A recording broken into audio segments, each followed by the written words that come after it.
ایک دن حضرت دانیال علیہ السلام جنگل میں سفر کر رہے تھے۔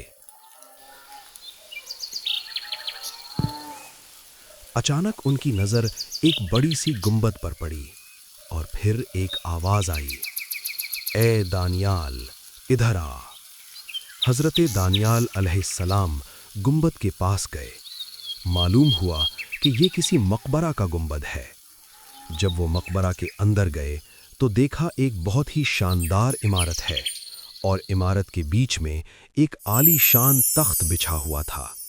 اس تخت پر ایک لاش پڑی تھی۔ پھر آواز آئی، دانیال تخت سے اوپر آ۔ حضرت دانیال اوپر گئے اور دیکھا کہ لاش کے پہلو میں ایک لمبی اور چوڑی تلوار رکھی ہوئی ہے۔ تلوار پر لکھا تھا، میں قوم عاد کا ایک بادشاہ ہوں۔ خدا نے مجھے 1300 سال کی عمر دی، 12,000 شادیاں کیں اور 8,000 بیٹے ہوئے۔ لا علاج خزانے میرے پاس تھے، پھر بھی میرے نفس نے خدا کا شکر نہ کیا، الٹا کفر کیا اور خود کو خدا کا دعویٰ کرنے لگا۔ پھر ایک پیغمبر کو بھیجا گیا تاکہ مجھے راہ حق سمجھائے، مگر میں نے کچھ نہ سنا۔ آخرکار وہ پیغمبر مجھے بد دعا دے کر چلے گئے۔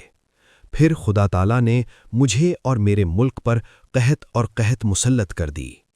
ملک میں جب کچھ نہ ہوا تو میں نے دوسرے ملکوں میں حکم بھیجا کہ ہر قسم کا غلہ اور میوہ میرے ملک میں بھیجا جائے، لیکن ہر وقت جب وہ غلہ یا میوہ شہر کی سرحد میں آتا فوراً مٹی بن جاتا اور ساری محنت بیکار ہو جاتی اور کوئی دانہ بھی مجھے نصیب نہ ہوتا۔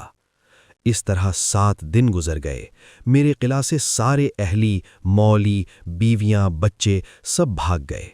میں تنہا قلعہ میں رہ گیا اور صرف فاقہ تھی، کھانے کو کچھ نہ تھا۔ ایک دن میں بہت مجبور ہو گیا، فاقہ کی تکلیف میں قلعہ کے دروازے پر آیا اور وہاں مجھے ایک شخص نظر آیا جس کے ہاتھ میں کچھ غلہ کے دانے تھے جو وہ کھاتا چلا جا رہا تھا۔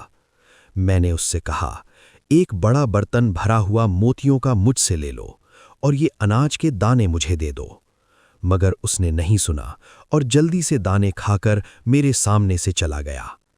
آخرکار فاقہ کی تکلیف سے میں مر گیا۔ یہ ہے میری سرگزشت۔ دوستو، خدا سے ہر قسم کی نعمت پا کر بھی اگر شکر نہ کیا جائے تو یہ انتہائی ناعاقبت اندیشی کا سبب بن سکتا ہے۔ اللہ کی ناشکری سے بھوک، فاقہ، قحط اور مشکلات نازل ہوتی ہیں۔ اور یہ بھی یاد رکھو کہ انسان چاہے کتنی بھی بڑی عمر لے، ایک دن اسے مرنا ضروری ہے۔